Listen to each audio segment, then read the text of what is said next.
Тиранската платформа на стендбај, кога ќе се отвори уставот, Дуи немала намера да го подржи барањето на Села и Касами, албанската заедница да биде впишана како државотворен народ на Македонија, вели пратеникот на Дуи Артан Грубе.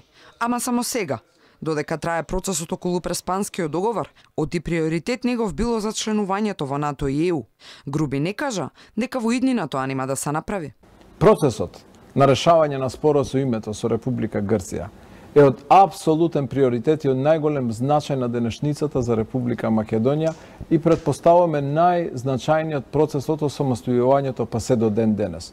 Нема да дозволиме за дневно политичко профитирање било каков процес да го загрози интегрирањето на Македонија во НАТО и Европската унија.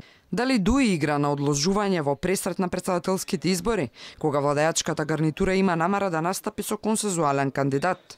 Една од точките во Тиранската платформа, што албанскиот политички блок милува да ја именува како декларација на политичките партии на албанците, подпишана под диригентската палка на Еди Рама, е токму признавањето на албанците како државотворен народ. Уште една од точките постигнување на целосна јазична рамноправност е речиси завршена работа.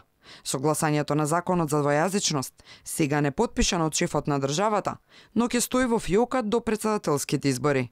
Значи Дуи пресметува дека вистинско време за дореализација на Тиранската платформа ќе е напролет. Спремен сум било каков влог и личен политички, значи персонален од кариерата моја да вложа за да успее процесов. За мене, јас сум влезен во политиката за да интегрирам Македонија во НАТО и Европската унија. Но Бесана Касами и Алијанса за албанците на Села нема да отстапат. Обезбедувањето на 2/3 од гласовите во собрание за отварање на патот на промени на уставот на државата е многу важен чекор, не само за интеграцијата на земјата во НАТО и ЕУ, туку и можност преку логички аргументи и конкретни предлози да се интервенира за појаснување и зајакнување на правата на албанците во Македонија, со укинување на навредливи стапки на проценти. Верувам, сите партии кои ја подпишаа декларацијата во јануари 2017 година ќе стојат на зборот и ќе го променат уставот со цел и албанците да ја почувствуваат оваа држава како своја. Според Тиранската платформа, Уставот на Република Македонија треба да одреди дека македонскиот јазик и кирилското писмо и албанскиот јазик со своето писмо се службени јазици во Македонија.